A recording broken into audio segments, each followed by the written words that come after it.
Hello दोस्तों, कैसे हैं आप सभी। उम्मीद करता हूं आप सभी बहुत ही अच्छे होंगे। तो आज के इस वीडियो में हम पढ़ने वाले हैं क्लास 10th और क्लास 12th फिजिक्स का बहुत ही इंपॉर्टेंट टॉपिक जो बार बार बोर्ड एग्जाम में 2 नंबर में पूछ लिया जाता है। जो भैया नेत्र की समंजन क्षमता किसे कहते हैं, इसका परिभाषा क्या होता है, फिगर से हम समझेंगे और मैं आपको विश्वास दिलाता हूँ कि बहुत ही आसानी तरीके से आपको समझ में आएगा। इससे पहले मैं बता दूं, यदि आप इस वीडियो को देख रहे हैं सब कुछ अच्छे से साफ साफ दिखाई दे रहा होगा तो बहुत अच्छी बात है।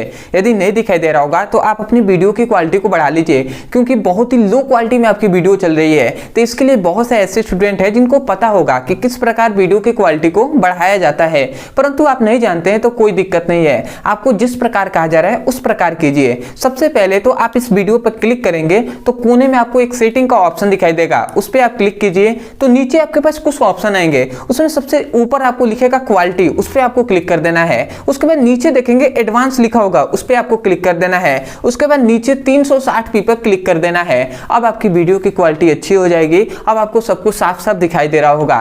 तो चलिए दोस्तों अपने टॉपिक को शुरू करते हैं। तो यहाँ पे हमने लिख दिया है नेत्र की समंजन क्षमता। यहाँ पे इसका हमने परिभाषा लिख दिया है, परंतु परिभाषा की ओर देखने की कोई जरूरत नहीं है, आपको परिभाषा यूं ही याद हो जाएगा। तो इससे पहले मैं बता दूं कि भैया नेत्र की जो समंजन क्षमता क्या होता है, तो बहुत ही सिंपल है भैया। नेत्र की एक क्षमता होती है जिसके कारण नेत्र की एक क्षमता होती है जिसके कारण हम नेत्र लेंस, एक नेत्र में क्या हो जाए, नेत्र लेंस पाया जाता है। समझिएगा, मतलब सिंपल वे में ऐसे कहें तो हम कह सकते हैं कि नेत्र की एक क्षमता होती है जिसके कारण नेत्र लेंस की फोकस दूरी को, नेत्र लेंस के फोकस दूरी को बढ़ाकर और घटाकर निकट व दूर की वस्तुओं को स्पष्ट रूप से देखा जा सकता है। तो उसे ही नेत्र लेंस की, नेत्र की समंजन क्षमता कहते हैं। समझ में आया? नहीं समझ में आया तो कोई दिक्कत नहीं है, फिगर से हम समझते हैं। यहाँ पे क्या कहा गया है, फिगर समझ आने से पहले मैं बता दूं कि मतलब लेंस की वह क्षमता, समझिएगा, लेंस की वह क्षमता, लेंस की वह क्षमता जिसके कारण, मतलब लेंसों की वह क्षमता जिसके कारण नेत्र लेंस का, एक नेत्र लेंस पाया जाता है। नेत्र लेंस, नेत्र में, हमारे नेत्रों में क्या पाया जाता है, नेत्र लेंस पाया जाता है। तो नेत्र लेंस की फोकस दूरी को, फोकस दूरी को क्या करके, परिवर्तित करके, परिवर्तित करके, परिवर्तित मतलब क्या कि कभी नेत्र लेंस की फोकस दूरी को बढ़ा दिया जाएगा और कभी इसको नेत्र लेंस की फोकस दूरी को घटाकर क्या किया जाता है, निकट व दूर की वस्तुओं को, निकट व दूर की वस्तुओं को स्पष्ट रूप से देखा जा सकता है, देखा जा सकता है। तो उसे हम उस क्षमता को ही नेत्र की समंजन क्षमता कहते हैं। तो मैं कोशिश ये कर रहा हूं कि आपको यहीं से समझ में आ जाए, उसके बाद जब फिगर बताएंगे तो उससे आपको अच्छे समझ में आएगा, परंतु मैं चाहता हूं कि आपको पहले याद तो हो। तो हम क्या कह सकते हैं कि नेत्र की वह क्षमता जिसके कारण नेत्र लेंस की फोकस दूरी को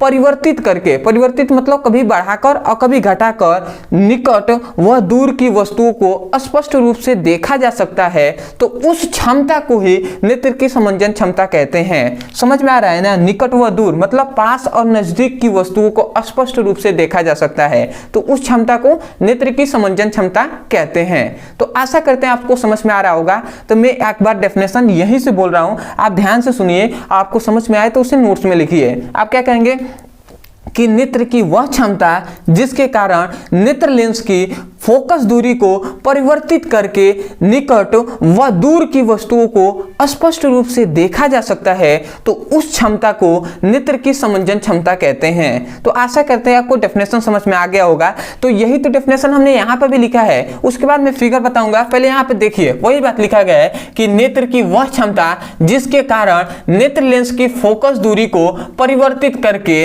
निकट व दूर की वस्तुओं को स्पष्ट रूप से देखा जा सकता है, तो उस क्षमता को ही नेत्र की समंजन क्षमता कहते हैं। तो बताइए, वही तो बात हमने यहाँ पे बताया है और वही बात हमने डेफिनेशन में भी बताया है। तो आशा करते हैं कि आपको डेफिनेशन समझ में आया होगा। फिगर से हम समझ लेते हैं कि कैसे इसको बढ़ाया जाता है, नेत्र लेंस की फोकस दूरी को, और कैसे स्पष्ट रूप से देखा जा सकता है। तो उसको हम समझ लेते हैं। इससे पहले जब हमने पढ़ा था जो निकट दृष्टि दोष और दूर दृष्टि दोष, तो ये ही मतलब जो क्या होता है, दूर दृष्टि दोष और निकट दृष्टि दोष कैसे होता है उसको मैं अभी बताऊंगा। पहले ध्यान दीजिएगा, मतलब ये मान लेते हैं ये हमारा नेत्र है, समझिएगा थोड़ा सा, मैं उतना अच्छा तो फिगर नहीं, बट अपने तरफ से पूरी कोशिश करूंगा। ये मान लेते हैं एक नेत्र है। अब हम जानते हैं कि नेत्र में क्या होता है भैया, नेत्र लेंस होता है। मतलब नेत्रों में क्या पाया जाता है, एक नेत्र लेंस पाया जाता है। तो ये मान लेते हैं ये नेत्र लेंस है। अब ये नेत्र लेंस किसके द्वारा जुड़ा होता है, तो मांसपेशियों द्वारा। ये क्या होता है, मांसपेशियां इसको जकड़ी हुई होती हैं, इसको मतलब पकड़ी हुई होती हैं। तो ये मांसपेशियां इसको क्या करेंगी, इसको पकड़ी हुई होंगी।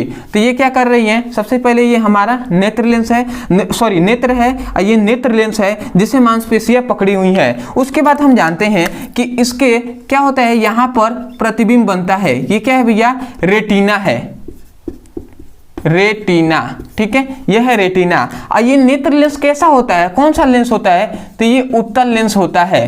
ये तो बात आपको पता होगा ना, ठीक है। अब हम डेप्थ में जा रहे हैं, इसको समझ रहे हैं कि कैसे क्षमता को कैसे बढ़ाया या घटाया जाता है। तो समझिए सामान्यतः कैसा होता है कि मान लेते हैं कोई ये वस्तु है, ठीक है। अब ये प्रकाश किरणें ऐसे जा रही हैं, ठीक है, तो ये ऐसे जाएंगे और सीधा या एक कोने में। देखिए नेत्र लेंस की एकदम क्या करेंगे, इन दोनों सिरों पर जाएंगे और टकराएंगे। उसके बाद जब परिवर्तित होंगी तो ये क्या करेंगे, रेटिना पर जाकर मिलेंगे। रेटिना पर जाके मिलती हैं तो वस्तु स्पष्ट रूप से दिखाई देता है। मतलब वस्तु से जब प्रकाश किरणें जाती हैं और नेत्र लेंस के कोने पर जब टकराकर, उसके बाद जब यहाँ पे रेटिना पर दोनों मिलती हैं प्रकाश किरणें अपवर्तन के पश्चात, तो इनका स्पष्ट रूप से प्रतिबिंब दिखाई देता है। परंतु यदि वस्तु मान लेते हैं बहुत दूर है, यहाँ पे है, तो यहाँ से जब प्रकाश किरणें जाएंगी तो ये यहाँ पे जा रही हैं, ध्यान दीजिएगा, ये प्रकाश किरणें यहाँ पे जाएंगी। अब यहाँ से जब प्रकाश किरणें क्या होंगी, ये मांसपेशियों पर टकराएंगी, नेत्र लेंस पे टकरा नहीं रही है, और ये क्या करेंगे, यहाँ से अपवर्तन के पश्चात ये यहाँ पर मिलेंगी। तब भैया यहाँ पे अगर मिलती हैं तो ये वस्तु स्पष्ट रूप से दिखाई नहीं देगा, तभी दूर दृष्टि दोष हो जाता है और निकट दृष्टि दोष हो जाता है, ठीक है। तो यहाँ पर निकट दृष्टि दोष हो जाएगा, ठीक है। तो यहाँ पे मान लेते हैं रेटिना के बाद बना है, तो यहाँ पे दोष कौन सा हो जाएगा, निकट दृष्टि दोष हो जाएगा। तो इसी निकट दृष्टि दोष को देखिए, ये कि यहाँ पे दोष हो गया। एक मान लेते हैं बहुत ही पास वस्तु यहाँ पे है, ठीक है, तो यहाँ से जो प्रकाश किरणें जाएंगी तो ये यहाँ पे जा रही हैं, और एक मान लेते हैं ये यहाँ पे जाएंगी, ठीक है। अब देखिए ये दोनों कोने पर, नेत्र लेंस के कोने पर तो टकराए नहीं, तो इसके टकराने के न कारण ये यहाँ पर मतलब मिल जा रही हैं, ठीक है। तो देखिए रेटिना यहाँ पे है, यहाँ पे प्रतिबिंब बनता है, तब तो इसका मतलब यहाँ पे दोनों किरणें यहाँ पर मिलती है, तब तो इसका प्रतिबिंब बनता ना, परंतु ये तो यहीं पे मिल गई हैं। इसका मतलब क्या हुआ कि इसको दूर दृष्टि दोष हो गया, ठीक है।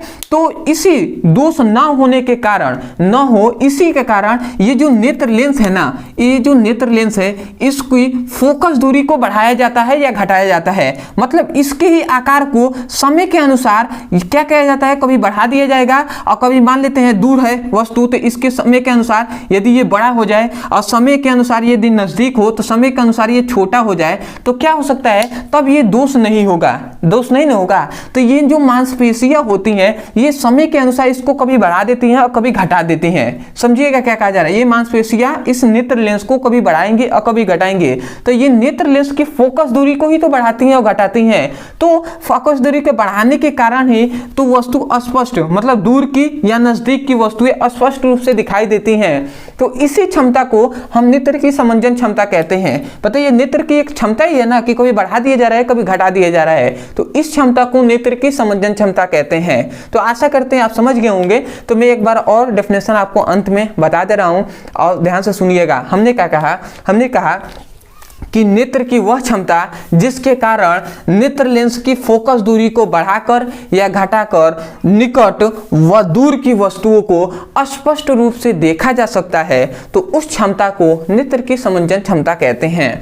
तो मैंने अपने तरफ से पूरी कोशिश किया कि आपको अच्छे से समझ में आ जाए, और मैं यही कहूँगा यदि आपको समझ में आया है, ठीक है, तो सबसे पहले तो सपोर्ट करने के लिए चैनल को सब्सक्राइब कर दीजिएगा, वीडियो को लाइक कर दीजिएगा, हो सके तो हमें कमेंट सेक्शन में जरूर बताइएगा कि आपको वीडियो कैसा लगा। अदरवाइज बहुत से ऐसे स्टूडेंट है जो चाहते हैं क्लास 10 हो या क्लास 12 उसका फिजिक्स और केमिस्ट्री का चैप्टर वाइज सीक्वेंस में हमें एक एक करके वीडियो मिले और मैं वहाँ से अपने पूरे टॉपिक को अच्छे से पढ़ सकूँ और अपने सुंदर से नोट्स बना सकूँ। तो आपके लिए यदि आप पढ़ना चाहते हैं तो या तो हमारे प्लेलिस्ट में चले जाइए, वहाँ पे सभी वीडियो अवेलेबल है, वहाँ से आप पढ़ लीजिए। या आपको नहीं पता कि किस प्रकार प्लेलिस्ट कहाँ पर है, कैसे हम जो खोज कर उसको पढ़ेंगे, तो आपके सुविधा के लिए यहाँ पे एक नंबर दिया जा रहा होगा, इस नंबर पे आप व्हाट्सएप कीजिए। और केवल आपको मान लेते हैं आपको क्लास 10th का या क्लास 12th का पढ़ाई करना है, तो आप मैसेज कीजिए class 12th physics chemistry all video link, इतना लिखकर आप मैसेज कर दीजिए। आपको तुरंत फिजिक्स और केमिस्ट्री का 2 लिंक मिलेगा, उस लिंक पे आप क्लिक कीजिएगा और उसके बाद चैप्टर वाइज सीक्वेंस में चैप्टर 1 चैप्टर 2 ऐसे करके आपको वीडियो सबका मिलता जाएगा। वहां से एक एक करके पार्ट 1 पार्ट 2 करके आपको मिल जाएगा, वहां से उसकी पढ़ाई कर सकते हैं।